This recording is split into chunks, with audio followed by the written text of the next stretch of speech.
सभी को नमस्कार।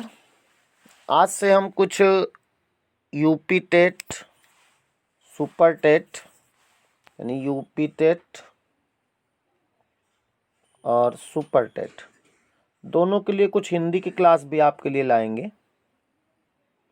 सुपर टेट और हिंदी के बहुत सारे चैप्टर हम पढ़ा चुके हैं आपको, तो वो प्लेलिस्ट में है भी। जिनका जो चैप्टर ना पढ़ा हो वो पढ़ लेंगे। और इसमें हम कुछ प्रैक्टिस आपके कराएंगे सवालों के, और जो भी सवाल आएगा उसके अकॉर्डिंग जो भी चीज़ होगी वो हम बताते रहेंगे। जैसे कि आप जानते हो कि उसमें 30 सवाल आने हैं। 15 सवाल पेडोलॉजी से आते हैं और 15 सवाल ये आपके ग्रामर पोर्शन से आते हैं। एक गद्यांश भी होता है उसमें। तो इस तरह से हम गद्यांश भी लाने का प्रयास कर रहे हैं और 30 सवालों की प्रैक्टिस आपको हम कराएंगे। रोज 30 सवाल आपके होंगे। तो ये गद्यांश आप देख रहे हैं। गद्यांश का जब भी कोई सवाल आवे तो आपको गद्यांश नहीं पढ़ना होता है, नहीं, पहले जो उस पे सवाल दिए हैं उनको देखना होता है। जैसे इसमें अगर पहला सवाल देखें तो लिखा है ईर्ष्या का काम है रुलाना, हंसाना, जलाना, नचाना। अब ये दिमाग में आपके है, तो अब आप जब पीछे गद्यांश पढ़ेंगे तो आपको ये लाइन कहीं ना कहीं मिल जाएगी। जैसे इसमें आप देख रहे हैं पहली ही लाइन कह रहा है ईर्ष्या का काम जलाना है, लिखा है ना। तो इसका मतलब ये हुआ पहले सवाल का आंसर आपका हो गया जलाना। ये आंसर हो गया, जलाना नहीं, सॉरी, जलाना, तीसरा ऑप्शन। उसके बाद दूसरा सवाल कह रहा है ध्येय का अर्थ क्या है, गद्यांश में प्रयुक्त ध्येय शब्द का अर्थ क्या है। हालांकि गद्यांश में ध्येय जो होगा उसका भी अर्थ वही होगा जो ध्येय माने होता है।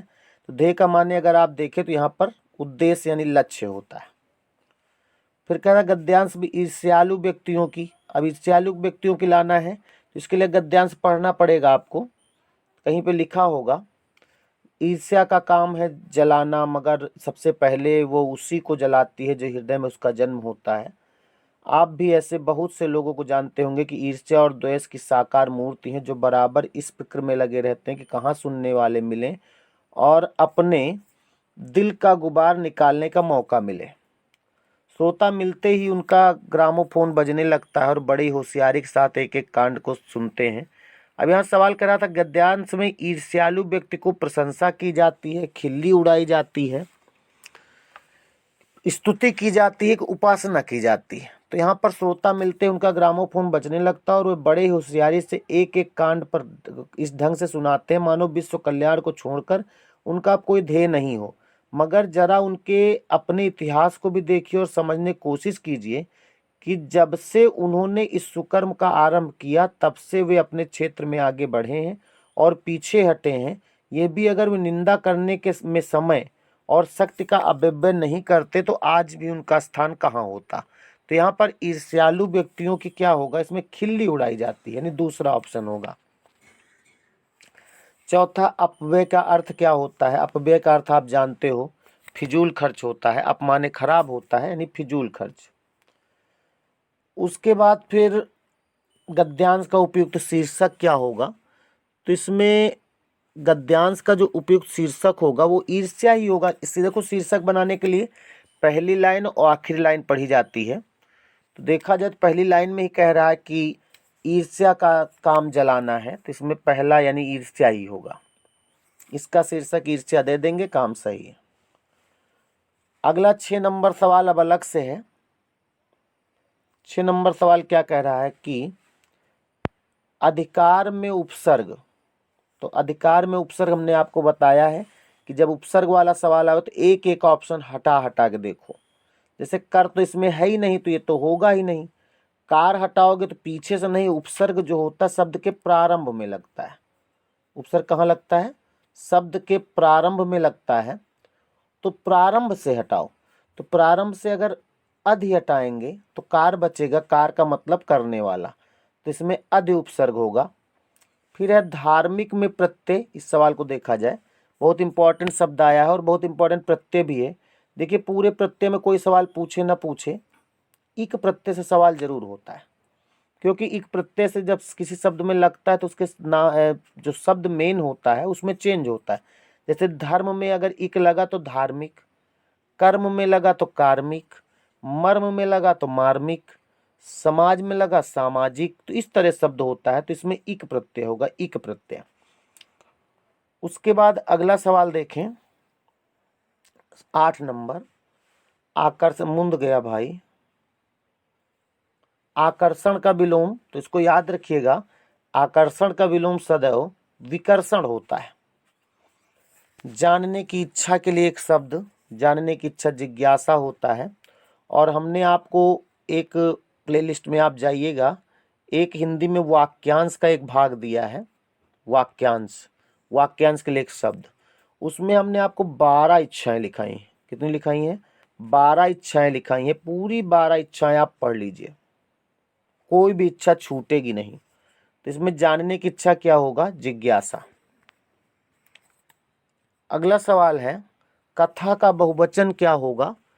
कथा का बहुवचन यहाँ पर कथाएं होगा, कथाएं। जो आकारांत स्त्रीलिंग शब्द होते हैं, आकारांत मतलब जिनके अंत में बड़ा आ होता है, जब बड़ा अंत में होता है तो उसमें ए लगा के ही जो है बहुवचन बनाते, ए लगाया जाता है ये। तो कथा का बहुवचन कथाएं होगा, और इसमें कुछ नहीं है। चलते हैं अगले सवाल की ओर। 11 नंबर यहाँ तक ले लें ताकि एक बार में आ जाए। 11 नंबर है, निम्नलिखित में से कौन सा वाक्य वर्तमान काल का है? मानव पढ़ता है, मोहन गया, सीता सो रही थी, वो जाएगा। तो देखा जब मोहन गया तो होगा नहीं, ये तो भूतकाल बन गया, ताजा ताजा भूत। सीता सो रही थी भूतकाल, वो जाएगा भविष्य काल, यानी मानव पढ़ता है, यही वर्तमान काल है। 12 नंबर सवाल देखा जाए, निम्न में प्रश्नवाचक वाक्य कौन सा है? प्रश्नवाचक वाक्य सभी जानते हैं, पहला वाला है। 13 नंबर है, रास्ता देखना मुहावरे का अर्थ। रास्ता देखना मुहावरे का अर्थ जो होता है प्रतीक्षा करना होता, प्रतीक्षा करना। जैसे हम सब लोग यूपी टेट के एग्जाम का रास्ता देख रहे हैं, यानी प्रतीक्षा कर रहे हैं कि एग्जाम हो जाए। तो इस तरह से ये सवाल हो गए हैं। आगे बढ़ते हैं, और 14 नंबर सवाल पूरी स्क्रीन पर आ जाए, ये पढ़ो इसको आप लोग। एक हाथ से ताली नहीं बजती, लोकोक्ति का सही अर्थ क्या है?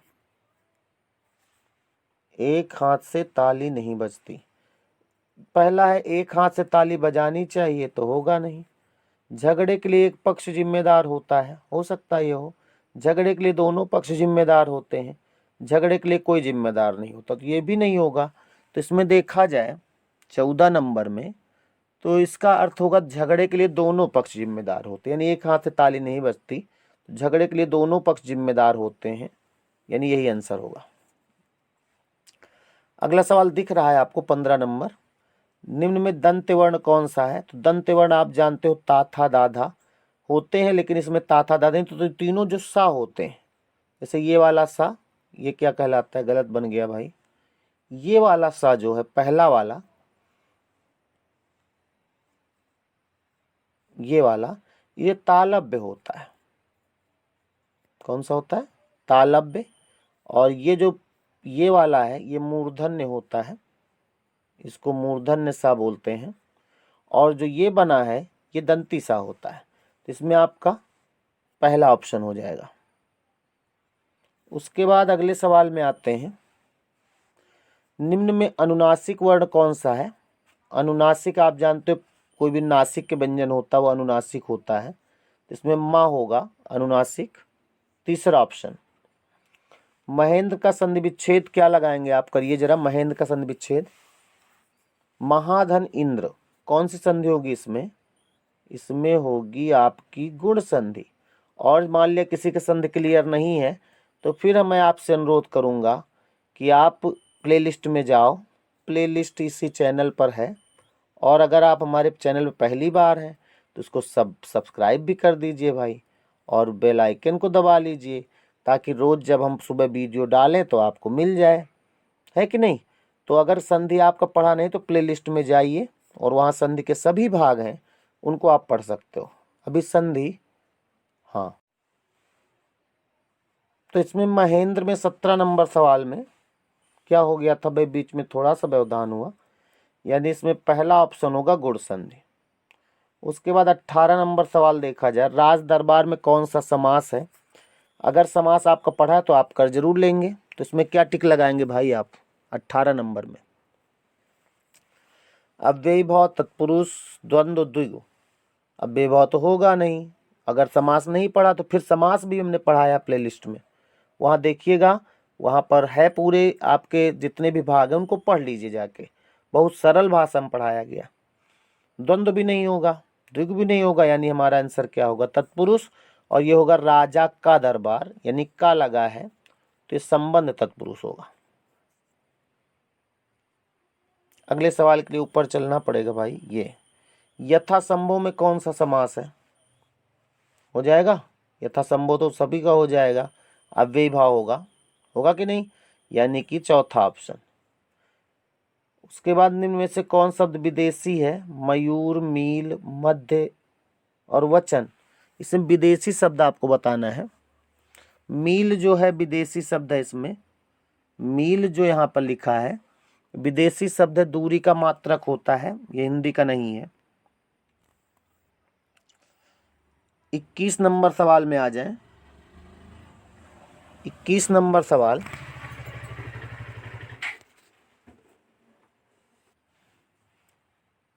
अगला सवाल देखा जाए। 21 कह रहा हिमालय किस प्रकार की संज्ञा है। तो हिमालय जो है यहाँ पर व्यक्तिवाचक संज्ञा होगी। क्यों भाई आप बताओ, व्यक्तिवाचक संज्ञा होगी। जिस शब्द से किसी एक वस्तु, व्यक्ति, स्थान या आकृति का बोध होता है उसे व्यक्तिवाचक संज्ञा कहते हैं। हिमालय एक पर्वत का नाम है, इसलिए व्यक्तिवाचक संज्ञा होगी। अगर पर्वत होता तो जातिवाचक होती, है ना। तो यहाँ पर हिमालय जो व्यक्तिवाचक संज्ञा होगी। 22 नंबर सवाल देखो जरा, निम्न में प्रश्नवाचक सर्वनाम कौन सा है। प्रश्नवाचक सर्वनाम, तो यहाँ पर प्रश्नवाचक सर्वनाम क्या होगा, जो तो संबंधवाचक होता है, सो संबंधवाचक, कोई, निश्चय, यानी कौन। कौन जो है ये प्रश्नवाचक सर्वनाम है। जो प्रश्न करने के लिए जिस सर्वनामों का प्रयोग करते हैं उन्हें प्रश्नवाचक सर्वनाम कहते हैं। जैसे कौन है, क्या है, क्यों है, ये सब प्रश्नवाचक सर्वनाम है। उसके बाद 23 नंबर देखा जाए। 23 नंबर में कह रहा है निम्न में से कौन सा संख्यावाचक विशेषण है। तो संख्यावाचक विशेषण इसमें कुछ, कैसा, गरीब, सफेद, तो इसमें कुछ होगा।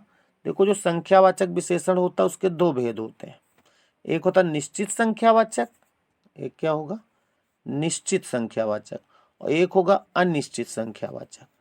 तो यहाँ पर जो कुछ है वो अनिश्चित संख्यावाचक विशेषण है, तो इसमें कुछ होगा भाई। आगे सवाल देखा जाए 24 नंबर, निम्न में से कौन सा हवा का पर्यायवाची नहीं है। तो यहाँ पर सलिल जो है, सलिल ये हवा का पर्यायवाची नहीं है। सलिल जो है पानी का पर्यायवाची होता, पानी का, है ना, पानी का सलिल होता है। वायु होता है, पवन होता है, समीर, ये सब हवा के पर्यायवाची हैं, लेकिन जो सलिल है वो नहीं है। तो इसमें आपका आंसर सलिल होगा, पानी का पर्यायवाची है ये। निम्न में से कौन सा शब्द शुद्ध लिखा है। ज्योत्सना सही शुद्ध लिखा है, पुण्य गलत लिखा है, पुण्य ऐसे लिखा जाएगा, ऐसे। उसके बाद उन्नति गलत लिखा है, उन्नति ऐसे लिखा जाता है, ता में छोटी की मात्रा रहती। और क्षमा ये वाला नहीं बल्कि ये वाला होता है ना। तो इसमें कौन सा शब्द है, ज्योत्सना शुद्ध लिखा है। अगला सवाल दिख रहा है आपको, निम्न में से कौन सा शब्द अशुद्ध है। पुष्प सही लिखा है, पूज्य गलत लिखा है, पूज्य नहीं पूज्य होता है, तो यहाँ पर पूज्य गलत लिखा, बाकी प्रशंसा परिस्थिति सही लिखा। 27 नंबर है, निम्न में से कौन शब्द स्त्रीलिंग है। अब स्त्रीलिंग पुल्लिंग लाने के लिए हमने आपको बताया क्रिया लगाओ कोई, प्रभाव पड़ता है, प्रभाव पड़ती नहीं है, तो प्रभाव तो पुल्लिंग है। भाषा अच्छा नहीं, भाषा अच्छी है, तो यही स्त्रीलिंग शब्द है। निर्माण होता है, विवाह होता है, तो भाषा जो है स्त्रीलिंग शब्द है। स्त्रीलिंग पुल्लिंग लाने का यही एक सही तरीका है। और 28 नंबर सवाल देखा जाए, हालांकि 30 ही सवाल है इसमें।